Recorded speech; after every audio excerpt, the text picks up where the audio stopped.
முதலமைச்சர் செல்வி ஜெயலலிதா உத்தரவுப்படி தென்மேற்கு பருவமழையை எதிர்கொள்ளும் வகையில் சென்னையில் பெருநகர சென்னை மாநகராட்சி சார்பில் பல்வேறு முன்னெச்சரிக்கை நடவடிக்கைகள் மேற்கொள்ளப்பட்டுள்ளன.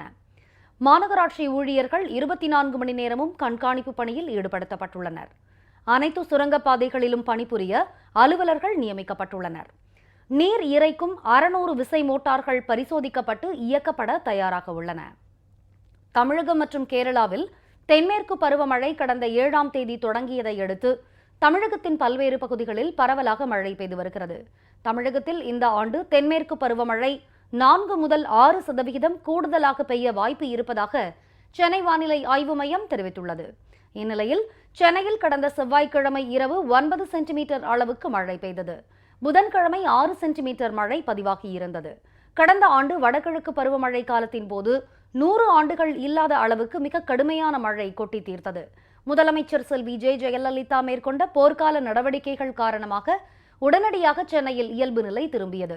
தற்போது பெய்ய தொடங்கியுள்ள தென்மேற்கு பருவமழையால் சேதம் ஏற்படுவதை தடுக்க உரிய முன்னெச்சரிக்கை மற்றும் பாதுகாப்பு நடவடிக்கைகளை எடுக்குமாறு சம்பந்தப்பட்ட துறை அதிகாரிகளுக்கு முதலமைச்சர் செல்வி ஜெயலலிதா உத்தரவிட்டுள்ளார். அதன்படி பெருநகர சென்னை மாநகராட்சியில் நேற்று முன்தினம் முதல் 1913 என்ற ஹெல்ப்லைன் மீண்டும் தொடங்கப்பட்டுள்ளது. மாநகராட்சி ஊழியர்கள் 24 மணி நேரமும் கண்காணிப்பு பணியில் ஈடுபடுத்தப்பட்டுள்ளனர். அனைத்து சுரங்கப்பாதைகளிலும் பணிபுரிய அலுவலர்கள் நியமிக்கப்பட்டுள்ளனர். நீர் இறைக்கும் 600 விசை மோட்டார்கள் பரிசோதிக்கப்பட்டு இயக்கப்பட தயாராக உள்ளன. மழை நீர் தேங்கும் இடங்கள் அடையாளம் காணப்பட்டு மழை நீர் தங்குதடையின்றி எளிதாக வெளியேற மழைநீர் குழாய்கள் சுத்தம் செய்யப்பட்டுள்ளன. தேங்கும் மழை நீரை வெளியேற்ற பணியாளர்கள் தயார் நிலையில் உள்ளனர். வெள்ளம் வடியாமல் தேங்கி நின்றால் அதனை அப்புறப்படுத்த சூப்பர் சக்கர் என்ற நவீன இயந்திரங்கள் தேவையான அளவில் நிறுத்தப்பட்டுள்ளன. நீர்வழி கால்வாய்களில் ஆகாய தாமரை மற்றும் மிதக்கும் கழிவுப் பொருட்கள் அகற்றப்பட்டுள்ளன. காற்று மற்றும் மழையால் கீழே விழுகின்ற மரங்களை உடனடியாக அப்புறப்படுத்த குழு அமைக்கப்பட்டுள்ளது.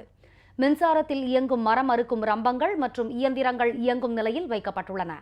புகார்களின் மீது உடனுக்குடன் நடவடிக்கை எடுக்க ஒவ்வொரு மண்டலத்திற்கும் ஒரு வாகனம் ஒதுக்கப்பட்டுள்ளது. ஒரு மண்டலத்திற்கு 4 படகுகள் வீதம் 60 படகுகள் தயார் நிலையில் வைக்கப்பட்டுள்ளன. இவை தவிர ஒரு கால்வாய்க்கு 2 படகுகள் வீதம் நிறுத்தப்பட்டுள்ளன. மழைநீர் கால்வாய்களில் தூர் அகற்றும் பணிகள் நடைபெற்று வருகின்றன. மழை வெள்ளத்தால் பொதுமக்கள் பாதிக்கப்பட்டால் அவர்களுக்கான நிவாரண மையங்கள் தயார் நிலையில் வைக்கப்பட்டுள்ளன. தேவையான அளவில் ப்ளீச்சிங் பவுடர் கொள்முதல் செய்யப்பட்டு தயார் நிலையில் வைக்கப்பட்டுள்ளது.